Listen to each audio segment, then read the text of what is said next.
Good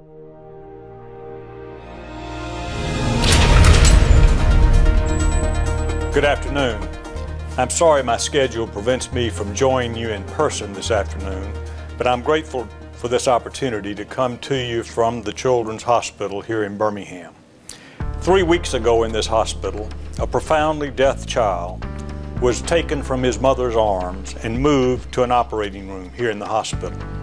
2 weeks ago, an 18-year-old came by one of the units of the hospital to visit with some old friends. 10 days ago, on a Saturday evening, a helicopter landed with a precious 3-year-old girl who was in a coma after she was found at the bottom of Lake Martin in 10 feet of water. 2 nights ago, a 19-month-old was brought to the emergency room here with the onset of dehydration. What do these very disparate and unrelated events have to do with this year's freshman class at the Monday Morning Quarterback Club? Everything. Simply everything. Founded in 1939 for football, fun, and frivolity, the Monday Morning Quarterback Club soon looked beyond itself and set about to make a real contribution to this community. At that time, polio was the scourge of the nation. It was the most dreaded childhood disease of the 20th century. It left its pediatric victims paralyzed for life, with many consigned to the horrors of an iron lung. The Monday Morning Quarterback Club helped fund and build the Crippled Children's Hospital and Clinic, which cared for the hundreds of children in this community with this dread disease.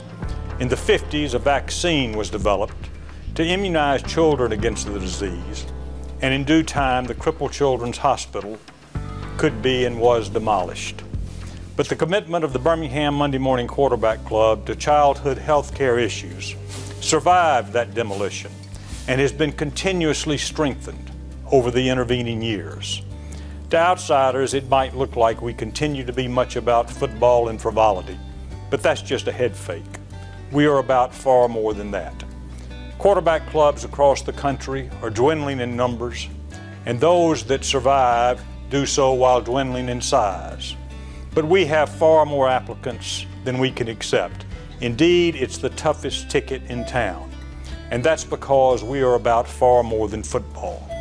For 75 years, this organization has used football as an excuse to harness the considerable energy and resources and talents of our members to improve the health of children. And it is of paramount importance that we continue to successfully play this role. Over the years, as a result of the efforts of our club, millions of dollars have been directed to the health of children in this community and beyond. It is no exaggeration to say that children this very day enjoy life and health they otherwise would not have but for the work of the Monday Morning Quarterback Club. It is no exaggeration to say that because of the work of the club, very frightened parents will rush into this hospital in the next 24 hours with a child whose life hangs in the balance, only to leave with a lifetime of gratitude for their healthy child. This brings me to you and that ticket I spoke about a moment ago. We are prepared to give you that ticket, but it is critical that you recognize it for what it is. It is not a ticket to lunch. It's a ticket to a remarkable opportunity, the only opportunity that really matters, the opportunity to make a difference. By offering you that opportunity, we are entrusting you, individually and collectively, with a legacy which has been magnificently sustained by this club since 1939. In that sense, we are placing a bet on you. There are many who seek the ticket we are offering you, but we have handed it to you, and especially to those of you that are sons and sons-in-law, because we think you can understand that the ticket is about more than lunch.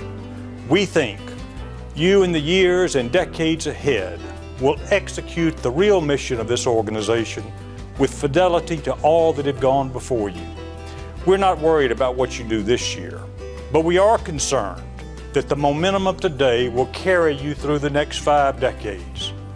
If we fast forward 20 or 25 years and you are simply coming to lunch and raising the bare minimum, then you and we will have squandered an opportunity that is so important. And nothing demonstrates the substance of that opportunity any better than the real-life situations with which I began these remarks. The deaf child who was taken to the operating room, a few hours later, for the first time in her life, heard her mother's voice. That 3-year-old drowning victim is a miracle. Following days of intensive therapy, her life was saved, and she is now back home in Atlanta. That 18-year-old visiting one of the units here, he came by to speak to the nurses as he was about to leave for college, an event which few could have envisioned when he came into this hospital following a devastating automobile accident. And finally, that 19-month-old who was here night before last in the emergency room, he's my grandson, and he'll be just fine. So you see, far and wide, routine and catastrophic, what we do makes a difference. Every year, we extend that privilege to a small group. We are delighted to extend that privilege to you this year. Lots of people are counting on you, even people not yet born. Don't let us down. Thank you.